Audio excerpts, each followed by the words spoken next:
bong bong, you know what I mean? So Bong bong? Yeah, bong bong. That means everything. I never took Quaaludes. Never took Quaaludes? But I've been high like this.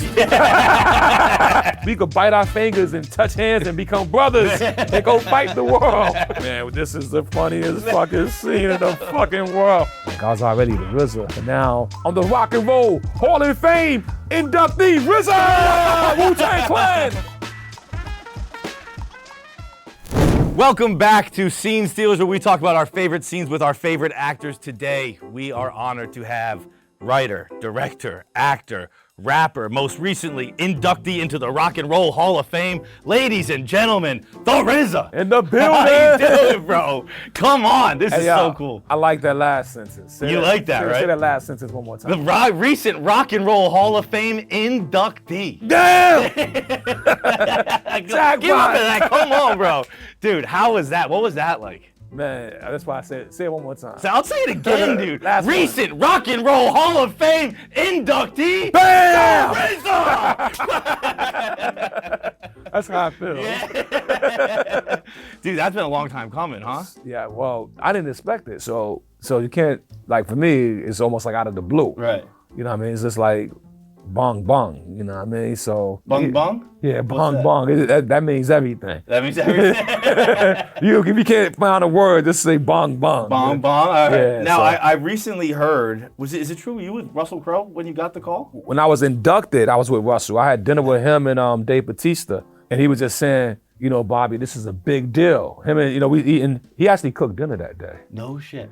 Yo, the bro could cook. Russell Crowe? Yeah, he made me a vegan dinner. He had steak though. Yeah. But he made a vegan dinner. Yeah, they was like the Rock and Roll Hall of Fame. Congratulations, it's a big deal. They said, but look, people don't normally get in on their first time. Like when they can nominate you to induct you, but that don't mean you're getting in. I see. Okay, right? So it's about a nomination. Yeah. So and so that was still a joy. But when I got in on the first one, I just hit him. I texted. I was in America, and he was just like he had sent me something really nice and warm about. We met each other, I think it was 2006, 2007 on American Gangster. Right. So we was already legends already. We was already, he said, and it's such an honor that life continues to bless us even further. Yeah. You know what I mean? Yeah. I was like, yeah, he's right. Like I was already the RZA, but now I'm the Rock and Roll Hall of Fame inductee, RZA! Wu-Tang Clan! And you're also fucking director. I mean, we got One Spoon of Chocolate in theaters now. Yes. I mean, you've directed before, but this one I think is your first inspired by a true story, right? This one's very personal for you. Yeah. A lot of inspiration came from reality. I feel like very positive about how strong this one is. Yeah. Right? My first film, I wrote and directed, and then my second two films, which was Love Beats Rhymes and Cutthroat City, I directed them, but I didn't write them. Right. But now I got back into the writer's seat, back into the director's seat, but also for the first time in the producing seat. So this one is produced by me, my wife, my buddy Paul Hall, of course, executive produced by Quentin Tarantino, my brother Divine. And now Tarantino, you've known him forever, right? You've known him since when you just I met him. I met him before Kill Bill. I met him when he had bought the rights to that movie Iron Monkey with Donnie Yen, and he put it out, and they hired me to market it because they was putting it in theaters, and they actually offered me a nice sum of money, and I turned the money down. I said donate that to to Shaolin or something, but let's just have lunch, and we had lunch and became buddies. No shit. Yeah. So you know that internet trend, like the would you rather have $50,000 or dinner with Jay-Z? Yeah. You take the dinner. Take the dinner, Take bro. the dinner, bro. At the end of the day, I was living that before the trend. Yeah. And then you were essentially his mentee for 7 years, right? Yeah, I say 6 years. 6 years? And I'm always going to be Turner. He's one of the greatest filmmakers, definitely of our generation. Of course, yeah. Right? And so you're always going to gain wisdom from him. But those 6 years, I implicitly asked him. I implicitly sought knowledge from him. You know what I mean? Like, what about this? I didn't even know Hollywood, bro. I didn't know Hollywood to the degree. I remember one day we was just hanging in Mexico, and I won't tell you the event or what was happening, but things was happening, and I didn't even know how to deal with it. And I was like, yo, Q, like how do you deal with this shit, yo? He said, well, Bobby, you take it as far as you want. And that goes with your talent, your ambition. When you're writing something, if you got this camera on your actors and you yell cut or you don't yell cut. You might not yell cut, bro. You might let that shit run, yo, and see what the fuck happens. Yeah. You know what I mean? So that advice from him, or so many different advice from him, always came in handy for me. As well as all the fucking movies I've watched based on our relationship and based on his fucking catalog. Yeah, right. And you can see a lot of his influence in your work and your nods to him, like in One Spoon of Chocolate, in the Survivor's Guide, the Survivor's Almanac, right? Glowing the gold on the faces, exactly. Right, of course, a nod to Pulp Fiction. Yeah, that's awesome. That's cool to be able to give your mentor little nods like. Yeah, my joke about that, and for the audience, I hope you guys go see this movie. It's really worth seeing in the theater. It has the sound, the uncomfortable energy, the payoff. It's all in there. But the magic of it is, people always say, "What's in the briefcase of Pulp Fiction?" There was it's like this memes about that, right? Right, of course. And so, I talked to Quentin early. I was like, "Yo, I want this movie to kind of exist in your world. I want to use Red Apple. Did you see all my characters that smoke in his brand?" He's like, "Yo, it'd be my honor." Really? Right? Yeah. So it wasn't like a big fucking political paperwork gag. You know what I mean? It was just like, bong, let's go, bro. Another place you've seen a lot of your influence and a lot of your inspiration from Quentin Tarantino is another one of your films, Man with the Iron Fist. Oh, of course. Like Man with the Iron Fist, we're gonna play a scene right here, one of the final fight scenes, you and Dave Bautista.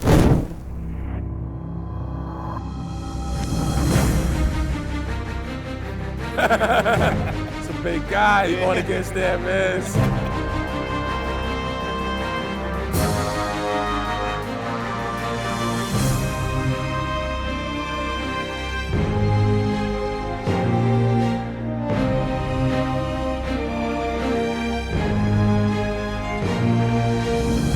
Dude, this movie, so much damn fun. Yeah, it was fun. You directed it, wrote it, right? Partner with Eli Roth on the writing. Partner with Eli Roth on the writing, starting it.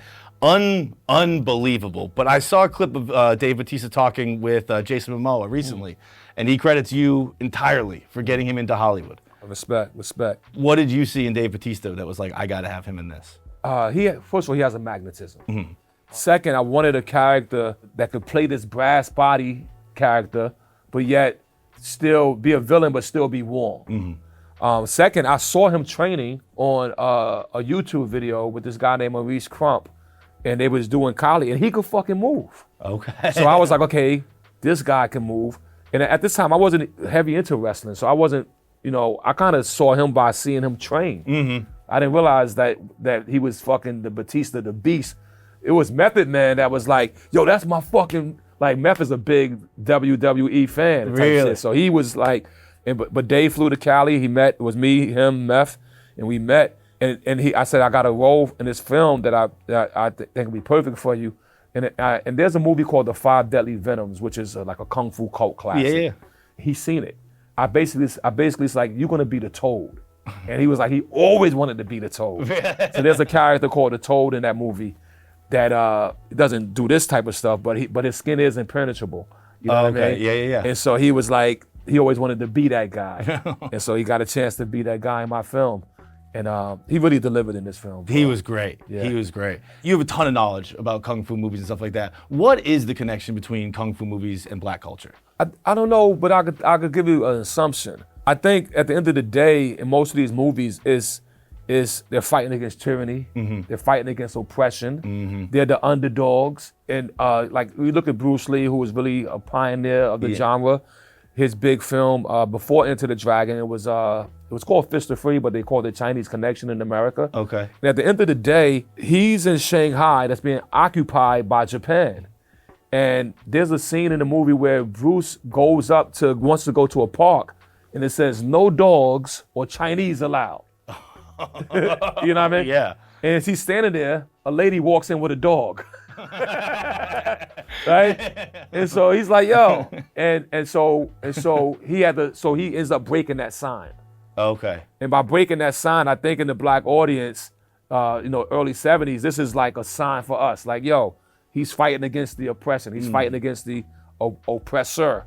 And I think that always resonated with us. You know what I mean? That makes a lot of sense. But then also I would say there's probably some connection with Wu-Tang as well, right? Has Wu-Tang had some influence on that? Oh yeah, for far as Wu-Tang is concerned, that we got our names from the Kung Fu movies. Well, I know you did, but then did that permeate black culture as well? Like, do you think that got people into Kung Fu? Oh, definitely. That was the resurgence. When Wu-Tang came, bro. So in my generation, 42nd Street, you're full of all these triple features, double feature Kung Fu movies. Yes. Then it dies. All they had was porno. Then that dies, and it was just empty theaters with porno peep shows. But then all the VHS tapes that I've collected, people became, it was just gone, bro. But then we put out Wu-Tang Clan, then all of a sudden, all the video stores in New York that was only selling porn start selling porn and Kung Fu. Both really? Yeah, so both very physical things. But both very physical things. but the Kung Fu movie craze blew back up again thanks to Wu-Tang. So you got people that was probably, when they was 14, 15, they saw these movies, used to come on Channel 5 on TV, and they disappeared, and now there's a chance to get back into that vibe again. And one other thing about Kung Fu movies, I think that resonated with us is the brotherhood. Like in the Kung Fu movie, you could meet, like me just met today, if we really click like that, we could bite our fingers and touch hands and become brothers and go fight the world. So happens fast. Happens fast, yeah. Okay, our next scene we're gonna hammer through real quick. Next scene is your scene. This, I'm so jacked up. RZA, you brought Leo drunk in Wolf of Wall Street. Man, this is the funniest fucking scene in the fucking world. He just took all these fucking pills. He put the Quaaludes. The Quaaludes. I got it. He's in super Roll. level 5 high. Was the Quaalude era around for you? I never took Quaaludes. Never took Quaaludes? But I've been high like this. Look at this shit. He's trying to fucking move.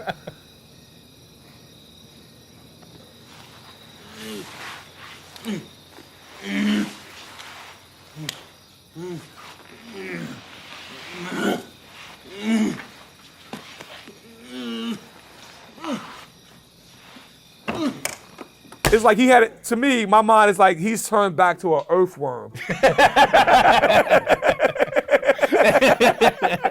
Is that your high? When you're that high, you're an animal? He's earthworm right now. He's a sloth. You're not a human no more.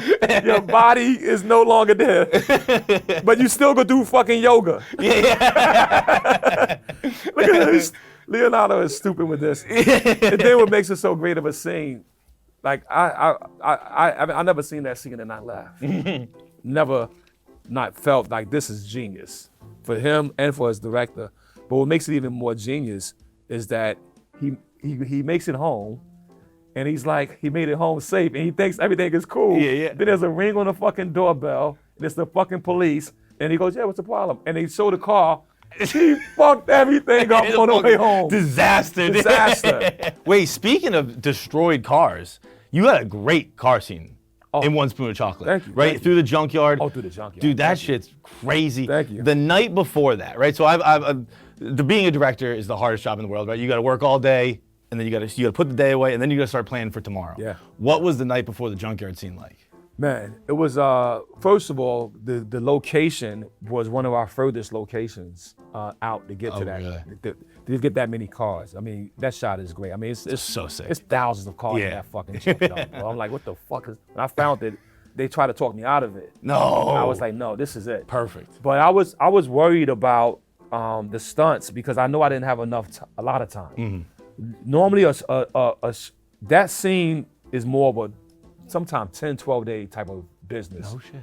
Right, we did that in 3 days, bro. We Really? did the whole chase, everything. The accidents, the stunts and everything? Dude, the stunts were crazy. Yeah, so that I gotta shout out my stunt team because, look, and mind you, we don't have a lot of cars. This is not the $30 million budget, you know what I mean? Yeah. We got some cars, but we don't got a lot of cars. Right? We could do this thing twice at best, 3 times. And the first stunt was pretty soggy. And I was pretty upset And I was pretty nervous, and I was pretty thinking like, man, I'm not gonna get it. It ain't gonna happen. And I talked to the stunt man, and I kind of voiced it. I said, that was soggy, bro. And I told the stunt coordinator, I was like, bro, we fucking, like, cause it was like, everybody move back. You know, you talking to your team. Okay, action. Bro, that's it? I was like, and it was like, okay. How's he respond to that? Yeah, it was just, you know, look, this is gravity, bro. This is life. This ain't, you knows what's gonna happen. Yeah. He could even not get out of that shit.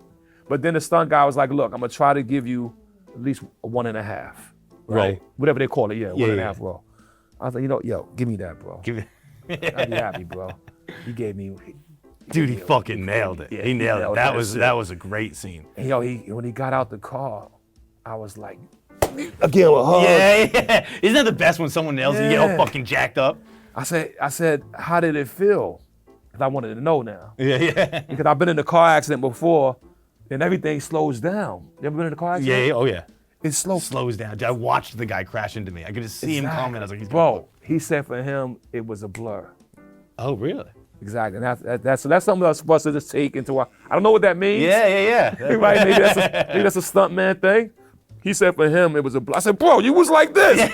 He said it was like that. No shit. That's okay. All right. Nah, he's right, man. No way, man. That shit was painful. I mean, it was hard watching you suffer up there. I had fucking nightmares after that. That was a long time ago. That was months ago. I've gotten a lot funnier since then. And you brought my wife to sleep. I couldn't get no pussy that night, man. Don't blame me for your pussy issues. Are they gonna pay you? Payment? No. That's just how it starts. You don't get paid in the beginning. You gotta, work your way up through the ranks. My nigga, how the fuck you in show business when you ain't got no business to show? That your line? That's your line? I fucking knew it, man. I knew it. Salad. I hate it, man. It's depressing. Autos sucks. You don't know about no motherfucking hard time, man. I'm an ex-convict, man. Auto's the only place that will hire me. You too good for autos now? You were nervous filming with Seth because he was so funny and you weren't prepared for funny. You didn't know, you were like, if we were rapping, I could have gone bar for bar with him, but. Yeah, no, far as freestyling jokes, they was tossing them out.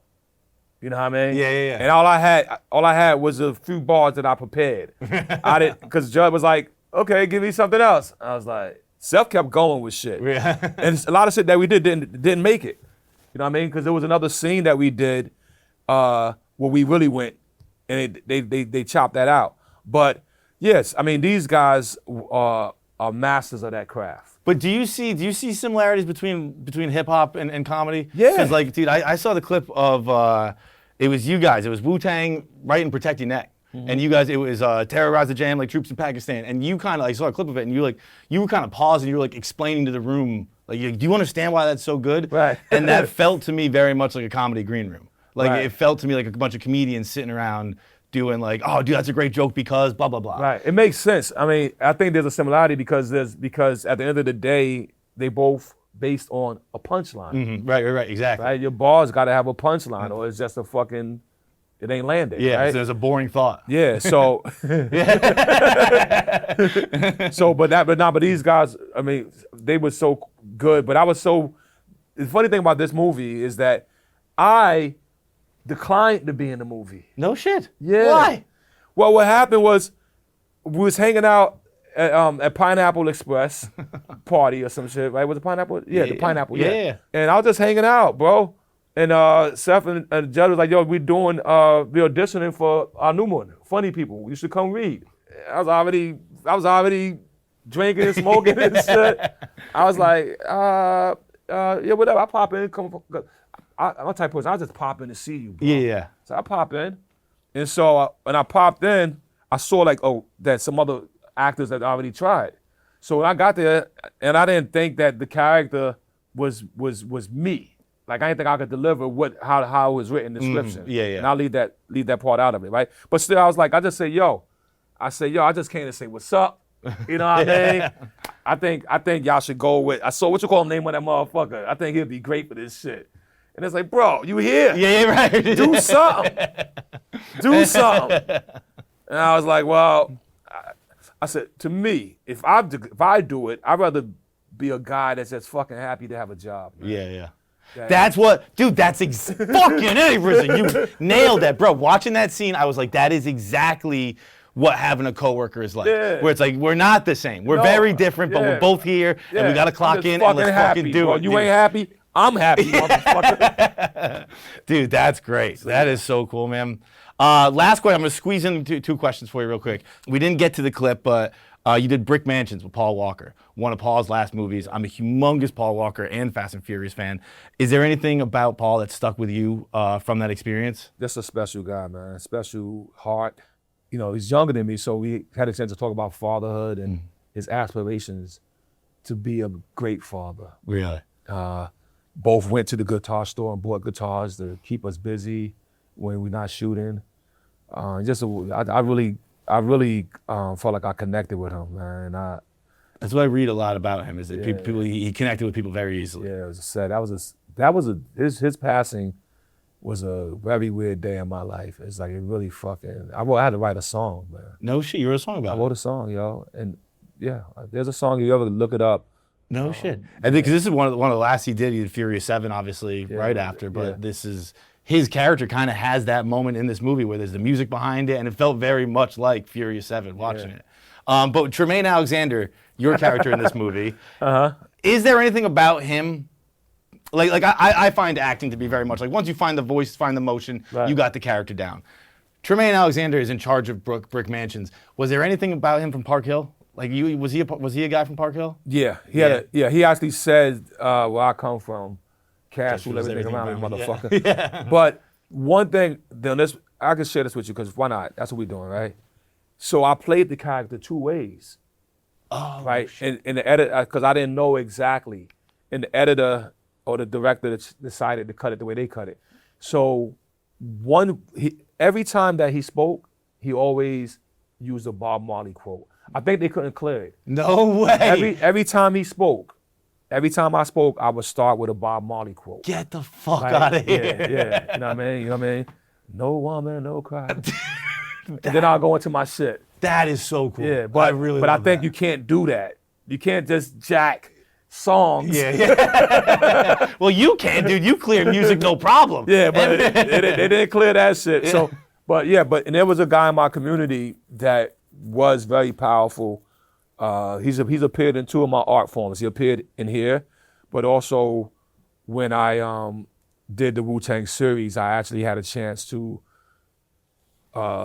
show him in another way, like as a character. But I actually also thank him because even though he was considered, a dangerous guy, whatever, like all the stuff that you could say, he also inspired us to work for ourselves. He inspired us. He actually would like throw concerts on Staten Island and invite Rakim, invite KRS-One. And so for us, he'll have rap contests and rap battles. So for us, he gave us a chance to hone in our skills and to see other celebrities and to dream big. You know what I mean? So it's nice to get to honor him. Yeah, respect. Well, RZA, thank you so much for stopping by. It's been an absolute fucking honor, man. You. Truly a joy. Go see One Spoon of Chocolate in theaters right now. Bong bong. Bong bong.